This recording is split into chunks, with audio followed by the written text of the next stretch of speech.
നമസ്കാരം. മാർക്കറ്റ് വാച്ചിലേക്ക് വീണ്ടും സ്വാഗതം. 8550 അടുത്താണ് നിഫ്റ്റി ഈ വാരത്തിൽ ക്ലോസിംഗ് ഉണ്ടായിരിക്കുന്നത്. വളരെ പ്രധാനപ്പെട്ട ചില ഒന്നാം പാദ റിസൾട്ടുകളും ഈ വാരം പുറത്തു വന്നു. വിപണിയുടെ പ്രതീക്ഷയ്ക്ക് ഏറെക്കുറെ അനുസൃതമായിരുന്നു പ്രധാനപ്പെട്ട റിസൾട്ടുകളെല്ലാം. വിപണിയുടെ സ്ഥിരമായ ഈ മുന്നേറ്റത്തിൻ്റെ പ്രധാനപ്പെട്ട കാരണവും ഈ മികച്ച റിസൾട്ടുകൾ തന്നെ. ഇനിയും വരും ദിവസങ്ങളിൽ പ്രധാനപ്പെട്ട ചില കമ്പനികളും തങ്ങളുടെ ഒന്നാം പാദ ഫലങ്ങൾ പ്രഖ്യാപിക്കാനുണ്ട്. സ്വാഭാവികമായിട്ടും വിപണി വരും ദിവസങ്ങളിൽ ആകാംക്ഷയോടെ കാത്തിരിക്കുന്നതും ഈ ഫലങ്ങൾ തന്നെ. മാർക്കറ്റ് വാച്ചിൻ്റെ ഈ എപ്പിസോഡിൻ്റെ ആദ്യ ഭാഗത്തിൽ വിപണിയുടെ വരും ആഴ്ചകളിലെ സാധ്യതകൾ, പ്രത്യേകിച്ചും റിസൾട്ടുകൾ ഏത് തരത്തിലായിരിക്കും വിപണിയെ സ്വാധീനിക്കാൻ പോവുക, റിസൾട്ടുകൾ സംബന്ധിച്ച് വിപണിയുടെ പ്രതീക്ഷ എന്ത് എന്ന് നമ്മൾ പരിശോധിക്കുന്നു. തുടർന്ന് ഇതിലേക്ക് ലഭിച്ച കത്തുകളിലേക്ക് പോകാം. അപ്പോൾ അതുപോലെ ഹെഡ്ജ് ഇക്വിറ്റീസിൻ്റെ ചീഫ് എക്സിക്യൂട്ടീവ് ഓഫീസറായ എൻ ഭുവനേന്ദ്രനാണ് മാർക്കറ്റ് വാച്ചിൽ പങ്കെടുക്കുന്നത്. ഭുവനേന്ദ്രൻ, ഒരു മികച്ച റിസൾട്ട്, ഒരുപക്ഷെ വിപണിയുടെ പ്രതീക്ഷയ്ക്ക് ഏറെക്കുറെ അനുസൃതമായ രീതിയിൽ ചില റിസൾട്ടുകൾക്ക് വിപണി നിരാശപ്പെടുത്തിയെങ്കിൽ പോലും പൊതുവെ ഭേദപ്പെട്ട റിസൾട്ടുകൾ തന്നെയായിരുന്നു കഴിഞ്ഞ ദിവസങ്ങളെല്ലാം വന്നത്. ഇനിയും വരും ദിവസങ്ങളിൽ മെച്ചപ്പെട്ട ചില റിസൾട്ടുകൾ വരുമെന്ന വിപണിയുടെ പ്രതീക്ഷയുണ്ട്. ഇപ്പോഴത്തെ അവസ്ഥയിൽ ഈ 8500 മുകളിൽ വിപണി നിഫ്റ്റി തുടരുന്നതിൻ്റെ പ്രധാനപ്പെട്ട ഒരു അടിത്തറ എന്ന് പറയുന്നത് ഈ റിസൾട്ടുകൾ തന്നെയാണ്. ഒരു ഏണിംഗ് ഗ്രോത്ത് തന്നെയാണ്. ഏണിംഗ്സ് ഗ്രോത്ത് തന്നെയാണ് ഈ മാർക്കറ്റ് ഇപ്പോഴും 8550 എന്ന് പറയുന്നത് 52 വീക്ക് ഹൈഡ് അടുത്ത് വന്നിട്ടാണ് മാർക്കറ്റ് സ്ലൈറ്റ് കറക്ഷൻ കൺസോൾട്ടേഷൻ ഫേസിലേക്ക് പോയി. 85,654 ആണ് 52 വീക്സ് ഹൈ വന്നിരിക്കുന്നത്. അതിനടുത്ത് 8600 അടുത്ത് 8594 വരെ നിഫ്റ്റി വന്നതിന് ശേഷം ഒരു കറക്ഷൻ മോഡിലേക്ക്, കറക്ഷൻ അല്ലെങ്കിൽ ഒരു കൺസോൾട്ടേഷൻ മോഡിലേക്ക് മാർക്കറ്റ് മൂവ് ചെയ്തു. ഈ റൈഡിനെ ജസ്റ്റിഫൈ ചെയ്യുന്ന റിസൾട്ടുകൾ മാത്രമല്ല, നമ്മൾ മുമ്പൊക്കെ ഡിസ്കസ് ചെയ്യുന്ന GST, അതുപോലെ മൺസൂൺ, ഒട്ടനവധി ഘടകങ്ങൾ അതിനെ ഇൻഫ്ലുവൻസ് ചെയ്യുന്നുണ്ട്. ഇപ്പോൾ ഫൈനലി റിസൾട്ട് തന്നെയാണ്, ആ ഏണിംഗ് ഗ്രോത്ത് തന്നെയാണ് ഇപ്പോഴത്തെ ഈ നിഫ്റ്റിയുടെ ഒരു ഗ്രോത്തിൻ്റെ ഒരു പ്രധാന റീസൺ. ITC മാത്രമാണ് ബിലോ എക്സ്പെക്റ്റേഷൻ ആയിട്ട് ഒരു റിസൾട്ട് വന്നത്. എന്നാലും അതിനോട് അത്ര നെഗറ്റീവായിട്ട് ITC സ്റ്റോക്ക് റിയാക്ട് ചെയ്തിട്ടില്ല. അതിൽ HDFC bank inline with market expectation, federal bank വളരെ ബെറ്റർ ആയിട്ടുള്ള റിസൾട്ട് അനൗൺസ് ചെയ്തു, HDFC വളരെ ബെറ്റർ ആയിട്ടുള്ള റിസൾട്ട് അനൗൺസ് ചെയ്തു, Kotak Mahindra bank inline with market expectation ആയിരുന്നു. NPA സ്ലൈറ്റായിട്ട് NPA ഇൻക്രീസ് ചെയ്തെങ്കിലും മാർക്കറ്റിൻ്റെ പ്രതീക്ഷ നിലനിർത്താൻ ഈ റിസൾട്ടുകൾക്കൊക്കെ കഴിഞ്ഞു. അതുപോലെ അശോക് ലേലൻഡ് വളരെ ബെറ്റർ ആയിട്ടുള്ള റിസൾട്ട് അനൗൺസ് ചെയ്തു. അപ്പോൾ അതൊക്കെ തന്നെ, അത് അൾട്രാടെക് അതിലും വളരെ ബെറ്റർ ആയിട്ടുള്ള റിസൾട്ടായിരുന്നു. അപ്പോൾ ഓവറോൾ നമ്മൾ റിസൾട്ട് അനലൈസ് ചെയ്യുമ്പോൾ വന്നിരിക്കുന്ന റിസൾട്ടൊക്കെ തന്നെ IT സെക്ടർ ഒഴിച്ച്, IT മാത്രമായിരുന്നു മാർക്കറ്റിൽ റിസൾട്ടിന് ആ എക്സ്പെക്റ്റേഷൻ നിലനിർത്താൻ സാധിച്ചില്ല. അതുകൊണ്ടാണ് സെക്ടറിലൊക്കെ തന്നെ വളരെ ഷാർപ്പായുള്ള കറക്ഷൻ. ഇപ്പോൾ മൈൻഡ്രിയൊക്കെ 12% കറക്റ്റ് ചെയ്തു. അപ്പോൾ IT സെക്ടർ ഒഴിച്ച് ബാക്കി വന്നിരിക്കുന്ന റിസൾട്ട് തുടങ്ങിയതാണ്. അതെ, ഇൻഫോസിസിൽ തുടങ്ങി, അതെല്ലാം വളരെ മോശം റിസൾട്ട്. അതിൻ്റെ ഒരു പ്രധാന റീസൺ എനിക്ക് തോന്നുന്നത് യൂറോപ്പിലുണ്ടായിരിക്കുന്ന ക്രൈസിസ് തന്നെ ആയിരിക്കും. ബ്രെക്സിറ്റ്, അതുമായിട്ട് ബന്ധപ്പെട്ടുള്ള കാര്യങ്ങളൊക്കെ തന്നെ ഇവരുടെ പ്രോഫിറ്റബിലിറ്റിയെ ബാധിച്ചു എന്നാണ് എനിക്ക് തോന്നുന്നത്. പക്ഷേ അത് ഒഴിച്ച് ഇപ്പോൾ നമ്മൾ വന്നിരിക്കുന്ന, ഇപ്പോൾ ഞാൻ നേരത്തെ പറഞ്ഞ ഈ ബാങ്കിങ് റിസൾട്ടുകൾ, ഫെഡറൽ ബാങ്ക്, അത് എല്ലാ banking റിസൾട്ടുകളും inline with market expectation. അപ്പോൾ ഓൾറെഡി അതിനു മുമ്പ് തന്നെ ഈ സ്റ്റോക്കിലൊക്കെ തന്നെ ഒരു റൈഡ് സംഭവിച്ചിരുന്നു. ഇപ്പോൾ നമ്മൾ HDFC എടുക്കുകയാണെങ്കിലും ഫെഡറൽ ബാങ്ക് എടുക്കുകയാണെങ്കിലും കോട്ടക് മഹീന്ദ്ര എടുക്കുകയാണെങ്കിലും ഈ റിസൾട്ടിന് മുമ്പ് തന്നെ ഒരു റൈഡ് സംഭവിച്ചു. അതുകൊണ്ടാണ് റിസൾട്ടിന് ശേഷം കറക്റ്റ് ചെയ്യാത്തത് തന്നെ ആ മാർക്കറ്റിന് പ്രതീക്ഷ നിലനിർത്തിയുകൊണ്ടാണ് ആ കറക്ഷൻ സംഭവിക്കുന്നത്. അതേസമയത്ത് അശോക് ലേലൻഡ് ഒക്കെ വളരെ ബെറ്റർ ആയിട്ടുള്ള റിസൾട്ട് ആയിരുന്നു. ഇപ്പോൾ ലാസ്റ്റ് വീക്ക് ചില സെക്ടറുകൾ, IT സെക്ടർ നന്നായി വളരെയധികം കറക്റ്റ് ചെയ്തു. അതേസമയത്ത് ചില സെക്ടറിൽ ഇപ്പോൾ ബയോകോൺ വളരെ ബെറ്റർ ആയിട്ടുള്ള റിസൾട്ട് അനൗൺസ് ചെയ്തു. വളരെ ഷാർപ്പായിട്ടുള്ള റിക്കവറി ആ സ്റ്റോക്കിൽ നമ്മൾ കണ്ടു. അതുപോലെ തന്നെയാണ് നമ്മുടെ SKS മൈക്രോ, ഭാരത് ഫൈനാൻസ്, അതും വളരെ ഷാർപ്പായിട്ടുള്ള റിക്കവറി. അതിപ്പോഴും ഒരു ടോപ്പ് NBFCയിലെ ഏറ്റവും നല്ല ടോപ്പ് പിക്കായിട്ട് ആ സ്റ്റോക്ക് ഇപ്പോഴും നിലനിൽക്കുന്നത്. അതുപോലെ ഭാരത് പെട്രോളിയം വളരെ ബെറ്റർ ആയിട്ടുള്ള ഒരു മൂവ്, 9% ബെറ്റർ ആയിരുന്നു. അപ്പോൾ ഓവറോൾ പല സ്റ്റോക്കുകളിലും നമ്മൾ ഈ റൈഡ് കാണുന്നുണ്ട്. വളരെ ഷാർപ്പായിട്ടുള്ള റൈഡ് പല സ്റ്റോക്കിലും കാണുന്നുണ്ട്. അതിൻ്റെയൊക്കെ ഒരു പ്രധാന റീസണും തന്നെ ആ റിസൾട്ട് തന്നെയാണ്. ആ റിസൾട്ടിന് അനുസരിച്ച് തന്നെ ഒരു മൂവാണ് ഇപ്പോഴും മാർക്കറ്റിൽ സംഭവിച്ചുകൊണ്ടിരിക്കുന്നത്. നേരത്തെ പറഞ്ഞതുപോലെ അടുത്ത ആഴ്ചയും നിരവധി റിസൾട്ടുകൾ പ്രധാനപ്പെട്ടത് വിപണിയെ സ്വാധീനിക്കാൻ പോകുന്നത് വരാനുണ്ട്. ഇത് സംബന്ധിച്ചുള്ള വിപണിയുടെ പ്രതീക്ഷയും ഈ നേരത്തെ ഇൻലൈൻ വിത്ത് മാർക്കറ്റ് എക്സ്പെക്റ്റേഷൻ തന്നെയായിരിക്കുമോ? തീർച്ചയായിട്ടും. Next week Canara bank result വരാനിരിക്കുന്നുണ്ട്. അതുപോലെ തന്നെ ICICI bank, Punjab national bank. ഇപ്പോൾ Punjab national bank last week 10% correct ചെയ്തു. ആ 140 അടുത്ത് ചെന്നതിന് ശേഷം ഒരു കറക്ഷൻ മോഡിലേക്ക് പോയി. നെക്സ്റ്റ് വീക്ക് റിസൾട്ട് വരാനിരിക്കുന്നു. അതിൽ സ്റ്റേറ്റ് ബാങ്കിലൊക്കെ തന്നെ, ബാങ്കിങ് സെക്ടറിലൊക്കെ തന്നെ ഒരു കറക്ഷൻ പോയിരുന്നു. പ്രത്യേകിച്ചും പബ്ലിക് സെക്ടർ ബാങ്കുകളൊക്കെ തന്നെ ഒരു കറക്ഷൻ മോഡിലേക്ക് മൂവ് ചെയ്തിരുന്നു. അപ്പോൾ അതിൽ പ്രധാനമായിട്ടും പഞ്ചാബ് നാഷണൽ ബാങ്ക് റിസൾട്ട് വരുന്നു, ICICI റിസൾട്ട് വരുന്നു, കാനറ ബാങ്ക് റിസൾട്ട് വരുന്നുണ്ട്. Then Gujarat Ambuja cement, ACC, ആ സിമെൻറ്റ് സെക്ടറിലുണ്ട് റിസൾട്ട് വരുന്നു. ഇതൊക്കെ സ്വാഭാവികമായിട്ടും മാർക്കറ്റിൻ്റെ റൈഡിനെ അതല്ലെങ്കിൽ ഈ സ്റ്റോക്കിൻ്റെ റൈഡിനെ സ്വാഭാവികമായിട്ടും എഫക്റ്റ് ചെയ്യാനുള്ള സാധ്യതയുണ്ട്. ദെൻ മുത്തൂറ്റ്, ബജാജ് ഓട്ടോ, ഇതൊക്കെയാണ് മേജറായിട്ട് വരുന്ന റിസൾട്ട് എന്ന് പറയുന്നത്. ഇതൊക്കെ തന്നെയാണ് ഇതൊക്കെ ആ റിസൾട്ട് പ്രതീക്ഷ നിലനിർത്തും എന്ന് തന്നെയാണ് മാർക്കറ്റിൻ്റെ ഒരു പ്രതീക്ഷ. അപ്പോൾ അതുകൊണ്ട് എനിക്ക് തോന്നുന്നത് ഇപ്പോൾ മാർക്കറ്റിൽ ഒരു ഷാർപ്പായിട്ടുള്ള കറക്ഷനുള്ള ഒരു പോസിബിലിറ്റി നിലനിൽക്കുന്നില്ല. ഈ ഗ്ലോബലി ഏതെങ്കിലും വളരെ നെഗറ്റീവായിട്ടുള്ള ന്യൂസ്, ഇപ്പോൾ നെക്സ്റ്റ് വീക്ക് US-ൻ്റെ ഇൻട്രസ്റ്റ് റേറ്റ്, ഫെഡിൻ്റെ ഇൻട്രസ്റ്റ് റേറ്റ് ഡിസിഷൻ വരുന്നുണ്ട്, ബാങ്ക് ഓഫ് ജപ്പാൻ്റെ ഇൻട്രസ്റ്റ് റേറ്റ് ഡിസിഷൻ വരുന്നുണ്ട്. അതൊക്കെ എന്തെങ്കിലും നെഗറ്റീവ് ആവുകയാണെങ്കിൽ മാത്രമേ ഗ്ലോബൽ കറക്ഷൻ അതിൻ്റെ റിഫ്ലക്ഷൻ ഇന്ത്യയിൽ വരാനുള്ള സാധ്യത അത് മാത്രമേ കാണുന്നുള്ളൂ. വന്നിരിക്കുന്ന റിസൾട്ട് മാർക്കറ്റിൻ്റെ പ്രതീക്ഷ നിലനിർത്താൻ സാധിച്ചു. നെക്സ്റ്റ് വീക്ക് വരുന്ന ഈ ബാങ്കിങ് സെക്ടർ ആണെങ്കിലും സിമെൻറ്റ് സെക്ടറൊക്കെ ആണെങ്കിൽ തന്നെ, സിമെൻറ്റൊക്കെ തന്നെ വളരെ വലിയൊരു ഷാർപ്പ് റൈഡാണ് സിമെൻറ്റ് സെക്ടറിലൊക്കെ സംഭവിച്ചത്. അപ്പോൾ അൾട്രാടെക് വളരെ ബെറ്ററായിട്ടുള്ള റിസൾട്ട് വന്നതുകൊണ്ട് അംബുജ സിമെൻറ്റും അതുപോലെ തന്നെ ACC-യും വളരെ ബെറ്ററായിട്ടുള്ള റിസൾട്ട് അനൗൺസ് ചെയ്യും എന്നാണ് പ്രതീക്ഷിക്കുന്നത്. അതുകൊണ്ട് തന്നെ റൈഡ് ആ സ്റ്റോക്കിലൊക്കെ തന്നെ സംഭവിച്ചിട്ടുണ്ട്. അപ്പോൾ എനിക്ക് തോന്നുന്നത് ഈ റൈഡ് കണ്ടിന്യൂ ചെയ്യാനുള്ള സാധ്യത കൂടുതലാണ്. അതേസമയത്ത് ഒരു ചെറിയ കറക്ഷൻ, ഒരു കൺസോൾട്ടേഷൻ ഫേസിലേക്ക് മൂവ് ചെയ്യാം. ഈ ഒരു കറണ്ട് ലെവൽ, ആ ഓൾ ടൈം 52 വീക്ക് ഹൈ എന്ന് പറയുന്ന 8650 എന്ന് പറയുന്ന ഒരു മേജർ ആയിട്ടുള്ള റെസിസ്റ്റൻസ് ആണ്. അപ്പോൾ ടെക്നിക്കലി നമ്മൾ മാർക്കറ്റിനെ അനലൈസ് ചെയ്യുകയാണെങ്കിൽ അതൊരു മേജർ റെസിസ്റ്റൻസ് പോയിന്റ് ആണ്. അപ്പോൾ അവിടെ നിന്ന് വീണ്ടും മാർക്കറ്റ് ഒന്ന് കറക്റ്റ് ചെയ്യുകയാണെങ്കിൽ തന്നെ 8300 8400 എന്ന് പറയുന്ന ഒരു മേജർ സപ്പോർട്ട് സോണാണ്. അപ്പോൾ ഇൻവെസ്റ്റേഴ്സ് ശ്രദ്ധിക്കേണ്ട കാര്യം, ഓരോ മൈനർ കറക്ഷൻസും വളരെ നല്ല സ്റ്റോക്കുകളിൽ ഇൻവെസ്റ്റ്മെന്റ് ഓപ്പർച്യൂണിറ്റി തന്നെയാണ്. അതുകൊണ്ട് തന്നെ ഈ L&T ഇൻഫോടെക് വളരെ ഹൈപ്പ് ഉണ്ടാക്കിയൊരു ലിസ്റ്റിംഗ് ആയിരുന്നു. എന്താണ് ആ സ്റ്റോക്കിന് സംഭവിച്ചത്? നിക്ഷേപകർ വലിയൊരു ആത്മവിശ്വാസം ഈ സ്റ്റോക്കിൽ കാണിച്ചോ? അതെ, ഇന്ത്യയിൽ തന്നെ എനിക്കൊന്ന് 7th ലാർജസ്റ്റ് കമ്പനി തന്നെയാണ് IT-യിൽ. ബാങ്കിങ് സെക്ടർ, ഇൻഷുറൻസ്, ഫൈനാൻഷ്യൽ സെക്ടറൊക്കെ തന്നെ എക്സ്പോഷർ ഉള്ളതാണ്. എനിക്കൊന്ന് യൂറോപ്പിലെ ക്രൈസിസ് തന്നെ, അതുപോലെ IT സെക്ടറിലൊക്കെ വന്നിരിക്കുന്ന ചാം നഷ്ടപ്പെട്ടു. ഇപ്പോൾ റീസെൻ്റ് ആയിട്ട് ഈ ഫാർമയിലും IT-യിലും ആ ചാം നഷ്ടപ്പെട്ടു. ആ സമയത്താണ്, ഈ മോശം റിസൾട്ട് വന്ന സമയത്താണ് ഈ സ്റ്റോക്കിൻ്റെ ലിസ്റ്റിംഗ് വന്നത്. വളരെ ഹൈപ്പിൽ വന്ന ഒരു ഇഷ്യൂ ആണ്. പക്ഷെ അതിൻ്റെ ലിസ്റ്റിംഗ് വളരെ മോശം ഒരു ഫീഡ്ബാക്കാണ്. അപ്പോൾ എനിക്ക് തോന്നുന്നത് അടുത്തൊരു 2 ക്വാർട്ടർ കൂടി മോശമാകാനുള്ള സാധ്യതയുണ്ട്. ഇമ്മീഡിയറ്റ് ഈ സ്റ്റോക്കിൽ വലിയൊരു റൈഡ് നമുക്ക് പ്രതീക്ഷിക്കേണ്ട. ഒരു 2 ക്വാർട്ടറോട് കൂടി ഓവറോൾ IT സെക്ടറിലൊക്കെ തന്നെ ഒരു ബെറ്റർ ആയിട്ടുള്ള റിസൾട്ട് വരും. അതിനുശേഷം മാത്രമേ ഈ സ്റ്റോക്കിൽ നമ്മൾ വളരെ ബെറ്റർ ആയിട്ടുള്ള ഒരു റൈഡ് അതിനുശേഷം മാത്രമേ പ്രതീക്ഷിക്കാൻ സാധിക്കൂ. അവർക്ക് അവരുടെ പ്രതീക്ഷയ്ക്കൊത്ത് ഈ സ്റ്റോക്ക് ഉയർന്നിട്ടില്ല. സ്വാഭാവികമായിട്ടും അവരോടിപ്പം തൽക്കാലം വെയിറ്റ് ചെയ്യുക. തീർച്ചയായിട്ടും ആ സ്റ്റോക്ക് ഹോൾഡ് ചെയ്യുക. ഇപ്പോഴത്തെ വാല്യുവേഷൻ ഫെയർ ആണ് അഭിലാഷ്. അപ്പോൾ ഒരു ലോങ് ടേം വ്യൂവിൽ ഈ സ്റ്റോക്കിൽ ഇൻവെസ്റ്റ് ചെയ്യാൻ ഒരു ഓപ്പർച്യൂണിറ്റി. കാരണം അറ്റ്ലീസ്റ്റ് ഒരു 40% ഇൻവെസ്റ്റ്മെന്റ് ഇപ്പോഴത്തെ രീതിയിൽ അഡ്വൈസബിൾ ആണ്. വീണ്ടും കറക്ഷൻ സംഭവിക്കും. കറക്ഷനുള്ള പോസിബിലിറ്റി ഇപ്പോഴും നിലനിൽക്കുന്നുണ്ട് IT സെക്ടറിൽ. അപ്പോൾ അങ്ങനെ വീണ്ടും കറക്ഷൻ സംഭവിക്കും, വീണ്ടും എക്സ്പോഷർ എടുക്കുക. അങ്ങനെ 2-3 സ്റ്റേജ് ആയിട്ട് ഈ IT സെക്ടർ എല്ലാം തന്നെ, ഈവൻ ഇൻഫോസിസ് എടുത്താലും TCS എടുത്താലും L&T ഇൻഫോ എടുത്താലൊക്കെ തന്നെ ആ ഒരു സ്ട്രാറ്റജിയാണുള്ളത്. 2 സ്റ്റേജ്. ഇപ്പോഴത്തെ വാല്യുവേഷൻ ഫെയർ ആണ്, പക്ഷേ കുറച്ചുകൂടെ കറക്ഷനുള്ള പോസിബിലിറ്റി, പ്രത്യേകിച്ചും അടുത്ത 2 ക്വാർട്ടർ കൂടി ഇതിൻ്റെ റിസൾട്ട് മോശമാകാനുള്ളൊരു സാധ്യത കാണുന്നുണ്ട്. അതുകൊണ്ട് എനിക്കൊന്ന് കുറച്ചുകൂടെ കോഷ്യസ് അപ്രോച്ച് ആയിരിക്കും നല്ലത്. ഈ വാരം ലഭിച്ച കത്തുകളിലേക്ക് കൂടി നമുക്ക് ഇനി പോകേണ്ടതുണ്ട്. അതിനു മുമ്പ് ഒരു ചെറിയ ഇടവേള.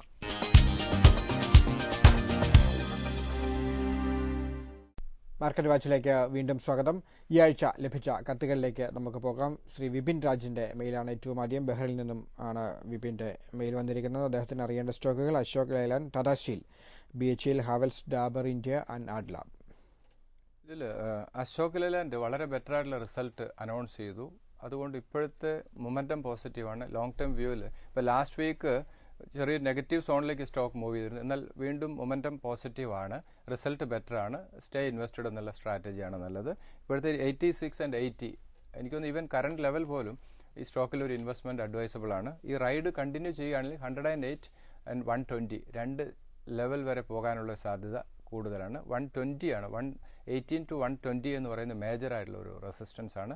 ഇപ്പോഴത്തെ മൊമെൻറ്റം പോസിറ്റീവാണ്. ഈ റൈഡ് കണ്ടിന്യൂ ചെയ്യാനുള്ള സാധ്യത വളരെ കൂടുതലാണ്. ലോങ് ടേം വ്യൂവിൽ പോയിന്റ് ഓഫ് വ്യൂവിൽ ഈ സ്റ്റോക്കിൽ ഇൻവെസ്റ്റ്മെൻറ്റ് അഡ്വൈസബിൾ ആണ്.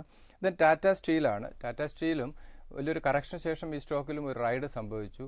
ഇപ്പോഴും മൊമെൻറ്റം പോസിറ്റീവ് തന്നെയാണ്. 340 and 320 2 സപ്പോർട്ട് ലെവലാണ്. 390 ഈ സ്റ്റോക്കിൽ ഒരു പ്രോഫിറ്റ് ബുക്കിംഗ് ലെവലാണ്.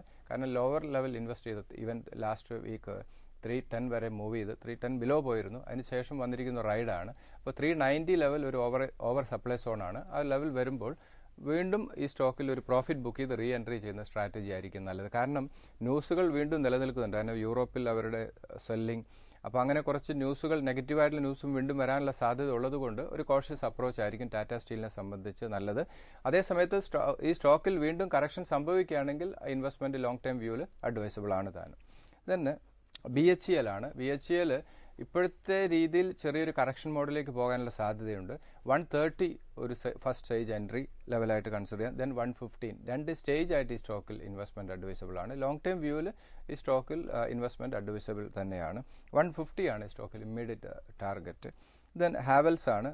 ഹാവൽസ് 360 320 രണ്ട് സപ്പോർട്ട് ലെവലാണ്. 420 ആണ് സ്റ്റോക്കിൽ ഇമ്മീഡിയറ്റ് വരാവുന്ന റെസിസ്റ്റൻസ്. ഹാവൽസ് സ്റ്റേ ഇൻവെസ്റ്റഡ് തന്നെയാണ്. കാരണം ഫണ്ടമെൻ്റലി വളരെ സൗണ്ടാണ്, വളരെ ബെറ്റർ ആയിട്ടുള്ള റിസൾട്ട് അനൗൺസ് ചെയ്യുന്നു, ഗ്ലോബൽ പ്രസൻസ് ഉള്ള ഒരു കമ്പനി തന്നെയാണ്. അതുകൊണ്ട് ഹാവൽസ് നമ്മുടെ പോർട്ട്ഫോളിയോയിൽ കൊണ്ടുവരാവുന്നതാണ്. ഇൻവെസ്റ്റേഴ്സ് നല്ല റിട്ടേൺ നൽകിയ ഒരു കമ്പനി കൂടിയാണ്. ദെൻ ഡാബറാണ്. ഡാബറും ഇപ്പോഴത്തെ വാല്യുവേഷൻ സെക്ടറിൽ പലപ്പോഴും നമ്മൾ ബൈ റെക്കമെൻഡേഷൻ നൽകിയ സ്റ്റോക്കാണ്. 290 ആൻഡ് 272 രണ്ട് സപ്പോർട്ട് ലെവലാണ്. 325 ഇമ്മീഡിയറ്റ് ഒരു പ്രോഫിറ്റ് ബുക്കിംഗ് ലെവലാണ്. 325 ലെവൽ ഒന്ന് എക്സിറ്റ് ചെയ്ത് വീണ്ടും റീ എൻട്രി ചെയ്യുന്നതായിരിക്കും നല്ലത്. നേരത്തെ ഇൻവെസ്റ്റ്മെൻറ്റ് നടത്തിയ ഇൻവെസ്റ്റേഴ്സൊക്കെ തന്നെ 325 level short time point of view profit book ചെയ്ത് റീ എൻട്രി ചെയ്യുന്നതായിരിക്കും നല്ലത്. ദെൻ ആഡ്ലാബ് ആണ്. ഇൻവെസ്റ്റ്മെൻറ്റിന് പരിഗണിക്കാം. 80 ലെവൽ വരികയാണെങ്കിൽ മാത്രം. ഇപ്പോഴത്തെ വാല്യുവേഷൻ കുറച്ചൊരു ഹയർ വാല്യൂവിലാണ്. അടുത്ത മാർക്കറ്റ് ഒന്ന് കറക്റ്റ് ചെയ്യുകയാണെങ്കിൽ, ഈ സ്റ്റോക്കിൽ ഒരു കറക്ഷൻ സംഭവിക്കുകയാണെങ്കിൽ ഇൻവെസ്റ്റ്മെൻറ്റ് അഡ്വൈസബിൾ ആണ്. 80 ആൻഡ് 68 രണ്ട് സപ്പോർട്ട് ലെവലാണ്. 105 ആണ് സ്റ്റോക്കിൽ ഇമ്മീഡിയറ്റ് വരാവുന്ന റെസിസ്റ്റൻസ്. അദ്ദേഹത്തിൻ്റെ പോർട്ട്ഫോളിയോയിൽ കുറച്ചുകൂടി എനിക്കൊന്ന് ബാങ്കിങ് സെക്ടറിൽ ഒരു കറക്ഷൻ മോഡിലേക്ക് മൂവ് ചെയ്തിരിക്കുകയാണ്. പ്രത്യേകിച്ചും state bank of India, Punjab national bank. Next week major റിസൾട്ടുകൾ വരുന്നു. കുറച്ചുകൂടെ പ്രൈവറ്റ് സെക്ടർ ബാങ്കുകളിൽ കുറച്ച് എക്സ്പോഷർ എടുക്കുന്നത് നന്നായിരിക്കും. അടുത്ത കത്തിലേക്ക് പോകാം. ശ്രീ ആശിഷ് ജോസഫ് കൊച്ചിയിൽ നിന്നുമാണ് അദ്ദേഹത്തിൻ്റെ മെയിൽ. മാർക്കറ്റ് വാച്ചിൽ ചർച്ച ചെയ്ത പ്രകാരമുള്ള ചില സ്റ്റോക്കുകൾ തന്നെയാണ് അദ്ദേഹം വാങ്ങിയിരിക്കുന്നത്. Aban offshore, Punjab national bank, Canara bank, oriental bank of commerce, Tata motors and ONGC. പക്ഷേ ഈ സ്റ്റോക്കുകൾ കഴിഞ്ഞ ഏതാനും മാസങ്ങളായി വലിയ ചലനം ഉണ്ടാകുന്നില്ല. സ്വാഭാവികമായിട്ട് ഒരു ലോങ് ടേം ഇൻവെസ്റ്റർ തന്നെയാണ് അദ്ദേഹം. എങ്കിലും ഈ സ്ട്രാറ്റജിയിൽ എന്തെങ്കിലും മാറ്റം വരുത്തണമോ എന്നാണ് പ്രധാനമായും അദ്ദേഹം ചോദിക്കുന്നത്. മാർക്കറ്റ് വാച്ചിൽ ഡിസ്കസ് ചെയ്യുന്ന സ്റ്റോക്ക് എടുക്കരുത്. മാർക്കറ്റ് വാച്ച് റെക്കമെൻഡ് ചെയ്യുന്ന സ്റ്റോക്ക് എടുക്കുന്നതായിരിക്കും നല്ലത്. എനിക്ക് തോന്നി അബാൻ ഓഫ്ഷോർ ഒരു പോയിന്റിലും മാർക്കറ്റ് വാച്ച് റെക്കമെൻഡ് ചെയ്യാത്ത സ്റ്റോക്കാണ്. ഹൈ റിസ്ക് നിലനിൽക്കുന്ന ഒരു സ്റ്റോക്കാണ് അബാൻ ഓഫ്ഷോർ. അതുകൊണ്ട് ഒരു കോഷ്യസ് അപ്രോച്ചാണ് അബാൻ ഓഫ്ഷോറിൽ. കാരണം വോളറ്റിലിറ്റി വളരെ കൂടുതലും ന്യൂസ് ഡ്രിവൺ ആയിട്ടുള്ള ഒരു സ്റ്റോക്കാണ്. അതുകൊണ്ട് ഒരു ഇൻവെസ്റ്റ്മെൻറ്റ് പോയിന്റ് ഓഫ് വ്യൂവിൽ നമ്മൾ ഈ സ്റ്റോക്കിനെ അനലൈസ് ചെയ്യാൻ സാധിക്കില്ല. അതിൽ അബാൻ ഓഫ്ഷോർ 210 190 രണ്ട് സപ്പോർട്ട് ലെവലാണ്. 250 ആണ് സ്റ്റോക്കിൽ ഇമ്മീഡിയറ്റ് വരാവുന്ന റെസിസ്റ്റൻസ്.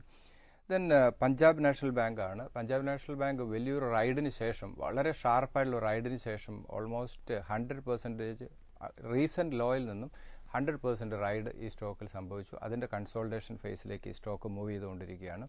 റിസൾട്ട് വരാനിരിക്കുന്നു നെക്സ്റ്റ് വീക്ക്. അത് സ്വാഭാവികമായിട്ടും ഇതിൻ്റെ സ്റ്റോക്കിൻ്റെ മൂവിനെ ഇൻഫ്ലുവൻസ് ചെയ്യും. ഇപ്പം ലാസ്റ്റ് വീക്ക് വന്ന ആക്സിസ് ബാങ്ക് ആണ് കുറച്ച് മോശം റിസൾട്ട് അനൗൺസ് ചെയ്ത പ്രൈവറ്റ് സെക്ടറിൽ മാർക്കറ്റിൻ്റെ എക്സ്പെക്ടേഷൻ നിലനിർത്താൻ സാധിക്കാത്ത ഒരു ബാങ്ക് എന്ന് പറയുന്നത് ആക്സിസ് ബാങ്ക് ആണ്. അതുകൊണ്ട് ഇപ്പോഴും ആക്സിസ് ബാങ്കിലും നമ്മളൊരു കോഷ്യസ് അപ്രോച്ച് തന്നെയാണ് നല്ലത്. പഞ്ചാബ് നാഷണൽ ബാങ്ക് കുറച്ചുകൂടെ കറക്റ്റ് ചെയ്യാനുള്ള സാധ്യത കൂടുതലാണ്. ഇപ്പോഴത്തെ മൊമെൻറ്റം കുറച്ച് നെഗറ്റീവാണ്. വീണ്ടും ഈ സ്റ്റോക്കിൽ റീ എൻട്രി ചെയ്യുന്നത് നന്നായിരിക്കും. അടുത്തൊരു കറക്ഷൻ കഴിഞ്ഞ് റൈഡ് സംഭവിക്കുമ്പോൾ ഈ സ്റ്റോക്കിൽ എക്സ്പോഷർ അഡ്വൈസബിൾ ആണ്. ഇത് പഞ്ചാബ് നാഷണൽ ബാങ്ക് 110 100 രണ്ട് സപ്പോർട്ട് ലെവലാണ്.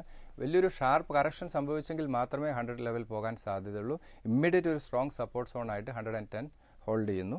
140 ആണ് സ്റ്റോക്കിൽ അഗൈൻ വരാവുന്ന ഒരു റെസിസ്റ്റൻസ്. ഈ റൈഡ് വന്നതിന് ശേഷം 139 ലെവൽ വരെ സ്റ്റോക്ക് മൂവ് ചെയ്തിരുന്നു. വീണ്ടും ആ ഒരു ലെവൽ ഒരു ഓവർ സപ്ലൈ സോണായിട്ട് വരാനുള്ള സാധ്യത കൂടുതലാണ്. ദെൻ കാനറ ബാങ്ക് ആണ്. കാനറ ബാങ്കും ഒരു കോഷ്യസ് അപ്രോച്ച്. കാരണം നെക്സ്റ്റ് വീക്ക് റിസൾട്ട് വരുന്നു. റിസൾട്ട് സ്വാഭാവികമായിട്ട് സ്റ്റോക്കിൻ്റെ മൂവിനെ ഇൻഫ്ലുവൻസ് ചെയ്യും. 220 204 രണ്ട് സപ്പോർട്ട് ലെവലാണ്. 270 ആണ് സ്റ്റോക്കിൽ ഇമ്മീഡിയറ്റ് വരാവുന്ന റെസിസ്റ്റൻസ്. 25th കാനറ ബാങ്കിൻ്റെ റിസൾട്ട് വരുന്നത്. അതുകൊണ്ട് റിസൾട്ട് സ്റ്റഡി ചെയ്തതിന് ശേഷം മാത്രം, കാരണം ലോങ് ടേം വ്യൂവിൽ നമ്മൾ ഈ സ്റ്റോക്ക് അഡ്വൈസബിൾ ആണ്. പക്ഷേ നെക്സ്റ്റ് വീക്ക് സ്വാഭാവികമായിട്ടും ഇതിൻ്റെ മൂവ് തീരുമാനിക്കുന്നത് റിസൾട്ട് തന്നെയായിരിക്കും. Then oriental bank of commerce, same എല്ലാം ഒരേ സെക്ടർ തന്നെയാണ്. എനിക്കൊന്ന് കുറച്ചും കൂടെ മറ്റ് സെക്ടറിലേക്ക് ഫോക്കസ് പോകുന്നത് നന്നായിരിക്കും. OBC 104 90 രണ്ട് സപ്പോർട്ട് ലെവലാണ്. 130 ആണ് സ്റ്റോക്കിൽ ഇമ്മീഡിയറ്റ് വരാവുന്ന റെസിസ്റ്റൻസ്. ഈ സ്റ്റോക്കുകളൊക്കെ തന്നെ റീസെൻറ്റ് ലോയിൽ നിന്നും വളരെ ഷാർപ്പായിട്ടുള്ളൊരു റൈഡ് സംഭവിച്ച സ്റ്റോക്കാണ്. അപ്പോൾ ആ റൈഡിൽ നമ്മൾ എക്സിറ്റ് ചെയ്ത് വീണ്ടും റീ എൻട്രി ചെയ്യുന്നത് തന്നെയായിരിക്കും നല്ലത്. കാരണം എല്ലാം ഒരേ സെക്ടറാണ്. ദെൻ ടാറ്റ മോട്ടോഴ്സ് ആണ്. ടാറ്റ മോട്ടോഴ്സ് ഇപ്പോഴത്തെ മൊമെൻറ്റം പോസിറ്റീവ് തന്നെയാണ്. 480 ആൻഡ് 450. 480 ഒരു മൈനർ റെസിസ്റ്റൻസ് ആണ്. 450 ആണ് ഇമ്മീഡിയറ്റ് സ്ട്രോങ് സപ്പോർട്ട് സോൺ ആയിട്ട് ഹോൾഡ് ചെയ്യുന്നത്. വാല്യുവേഷൻ ഫെയർ ആണ്. ഈ റൈഡ് കണ്ടിന്യൂ ചെയ്യുകയാണെങ്കിൽ 520 ലെവൽ വരെ പോകാം. 525 ലെവൽ ഒരു ഷോർട്ട് ടൈം വ്യൂവിൽ ഒരു പ്രോഫിറ്റ് ബുക്കിംഗ് ലെവലായിട്ട്, കാരണം ലോവർ ലെവൽ ഇൻവെസ്റ്റ്മെൻറ്റ് നടത്തിയ നിക്ഷേപകരൊക്കെ തന്നെ ഒരു പ്രോഫിറ്റ് ബുക്കിംഗ് ലെവലായിട്ട് ഈ 525 കൺസിഡർ ചെയ്യുന്നതായിരിക്കും നല്ലത്. ദെൻ ONGC ആണ്. ONGC ഇൻവെസ്റ്റേഴ്സിന് നഷ്ടം നൽകിയൊരു സ്റ്റോക്കാണ്, കാരണം മൈനസ് റിട്ടേൺ ആണ്. അപ്പോൾ 210, 190. അതേ സമയത്ത് ലോങ് ടേം വ്യൂവിൽ എനിക്കൊന്ന് ഡൗൺ സൈഡ് റിസ്ക് കുറഞ്ഞൊരു സ്റ്റോക്കാണ്. പക്ഷേ മൊമെൻറ്റം അത്രത്തോളം പോസിറ്റീവ് അല്ല. പക്ഷേ വാല്യുവേഷൻ ഫെയർ ആണ് ഇപ്പോഴത്തെ വാല്യുവേഷൻ. അപ്പോൾ അതുകൊണ്ട് വീണ്ടും കറക്ഷൻ മോഡിലേക്ക് മൂവ് ചെയ്യുകയാണെങ്കിൽ 210, 190 ലെവൽ പോവുകയാണെങ്കിൽ ഇൻവെസ്റ്റ്മെൻറ്റിന് നമുക്ക് കൺസിഡർ ചെയ്യാം. 245 ആണ് ഇമ്മീഡിയറ്റ് വരാവുന്ന റെസിസ്റ്റൻസ്. ഇദ്ദേഹത്തിൻ്റെ സ്റ്റോക്കിൽ എനിക്ക് തോന്നുന്നു കുറച്ചുകൂടെ പോർട്ട്ഫോളിയോ ഒന്ന് റീഷഫിൾ ചെയ്യുന്ന നന്നായിരിക്കും.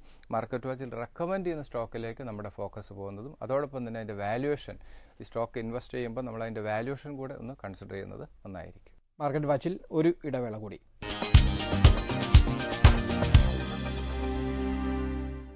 മാർക്കറ്റ് വാച്ചിലേക്ക് വീണ്ടും സ്വാഗതം. അടുത്ത കത്തിലേക്ക് പോകുന്നു. ശ്രീ വിഘ്നേഷ് ചന്ദ്രൻ്റെ കത്താണ്. അദ്ദേഹത്തിന് അറിയേണ്ടത് ജ്യോതി ലാബ്, ഒപ്പം തന്നെ ശ്രീ ബിനോയ് സേവിയർ, അദ്ദേഹം IDFC ബാങ്കിനെ കുറിച്ചും ചോദിക്കുന്നു. ജ്യോതി ലാബ് ഒരു കറക്ഷൻ മോഡിലേക്ക് പോകാനുള്ള സാധ്യത കൂടുതലാണ്. ടഫായിട്ടുള്ള കോമ്പറ്റീഷൻ നിലനിൽക്കുന്ന ഒരു സെക്ടറാണ്.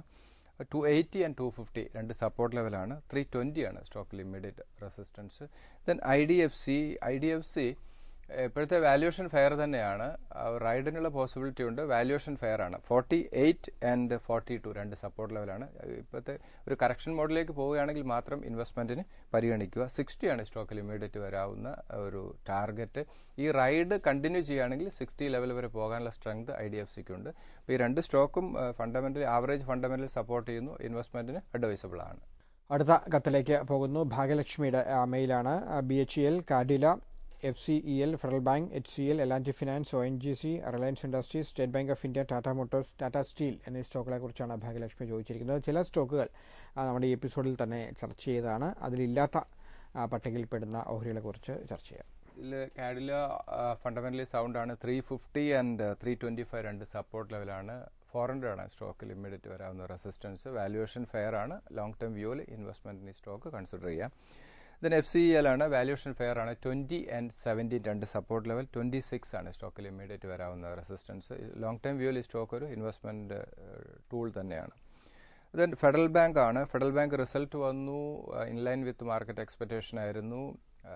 വീണ്ടും ചെറിയ കറക്ഷൻ മോഡിലേക്ക് പോകാനുള്ള സാധ്യത കൂടുതലാണ്. പക്ഷേ ആ കറക്ഷനൊക്കെ തന്നെ ഒരു ഇൻവെസ്റ്റ്മെൻറ്റ് ഓപ്പർച്യൂണിറ്റിയാണ്. 58 ആണ് ഇമ്മീഡിയറ്റ് വരാവുന്ന ഒരു സപ്പോർട്ട്. ആ സപ്പോർട്ട് വളരെ ക്ലോസ് ആയിട്ട് വാച്ച് ചെയ്യണം.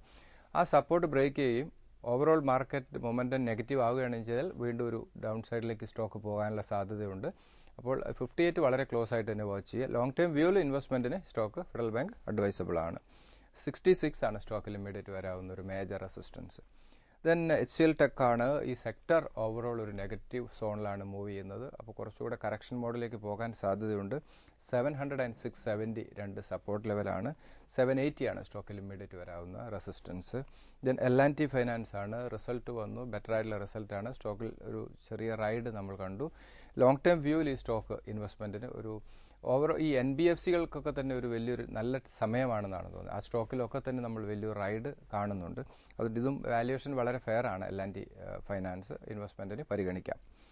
70 and 62 രണ്ട് സപ്പോർട്ട് ലെവൽ. 62 ലെവൽ പോകാൻ സാധ്യത വളരെ കുറവാണ്. 70 ഒരു മേജർ ആയിട്ടുള്ള സപ്പോർട്ട് സോൺ തന്നെയാണ്. 85 ഒരു മൈനർ റെസിസ്റ്റൻസ് ആണ്.